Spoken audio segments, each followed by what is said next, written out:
thank you for doing this on Pleasure. a day like many. Yeah. You have 2 shows. I know, yes.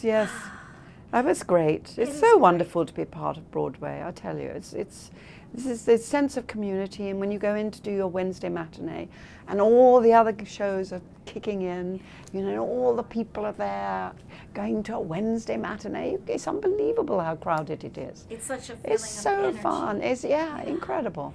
To bring you've been on Broadway before.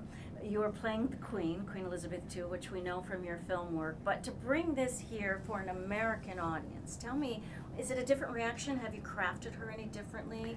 No, we haven't crafted her differently, but definitely a different reaction. It's much less, it's a much cleaner, more open reaction here in America. The British are very confused about their relationship with the monarchy. They don't know whether they want it, or that on the one hand, they're passionate and incredibly proud about it. On the other hand, they're sort of mortified and embarrassed that they've still got a monarchy. So they're very confused. Americans know, they're fascinated, intrigued. They can laugh without feeling guilty at the monarchy. They can also be surprised because there's a lot that, American audiences are not so familiar with. So I'm absolutely loving doing this play here, I have to say. And we have some brilliant American actors in it as well. When I was sat there, just the staging of it, and I'm watching one thing, and as you age as Elizabeth, and how these changes are done on stage, it's just so clever, and it's theater magic. Yes. Tell me, like, for you as an actor, to age and to make these changes before our eyes, if we're catching it. Yes. Well, that, as you say, that's the magic of the theatre. A lot of it is costuming. I have to have my hair short because I have to take wigs on and off really quickly. And it's amazing how much a costume and a wig can help. And then, of course, you change your physicality and your stance, and the way I set my face, changes from. In a way, that's the most important thing. As John Gielgud said, it all begins with the spine. Yes, exactly. Right. Yes. I heard it in your Young, voice too. old. Yes. It's as simple as that. Old. Here it comes, like it or not, right? I heard it in your voice too as she aged. Yes, maturity. yes, no, absolutely. Her young voice was so terribly like that. So I move my voice around as well. Yeah. Is it a nervous thing playing her? Of course, you're so used to this, but is there any? Well, it's challenging because it's 2 hours. Don't stop for 2 hours. I'm on stage constantly throughout the 2 hours. Any seconds I'm off stage is because I'm doing a very quick change. So it's like, that it's pretty relentless.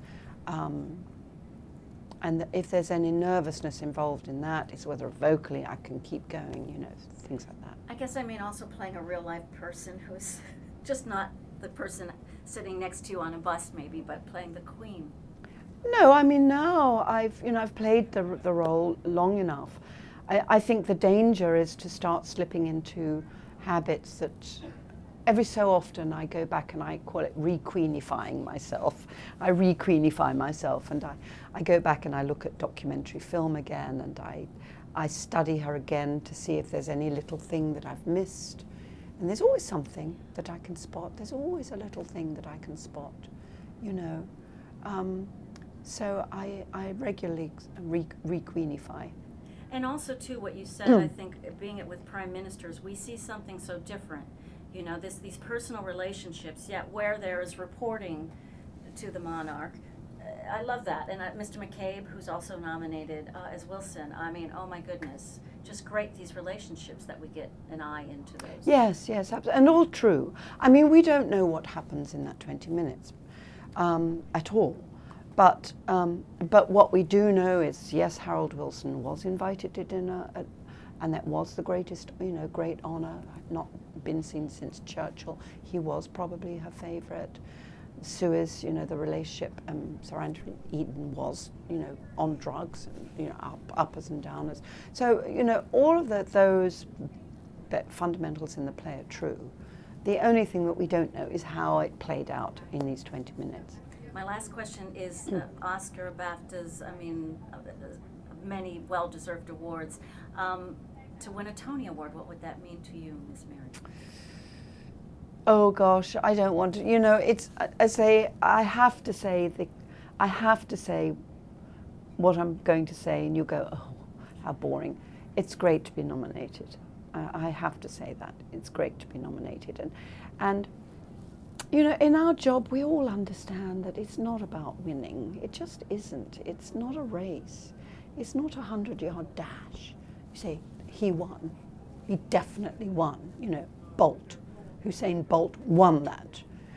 It's not like that in our world. It just isn't, and we all know that. But you know, to engage in the process of awards, you know, it's fantastic to be nominated. It's absolutely wonderful. Thank you very much for your Thank time. you.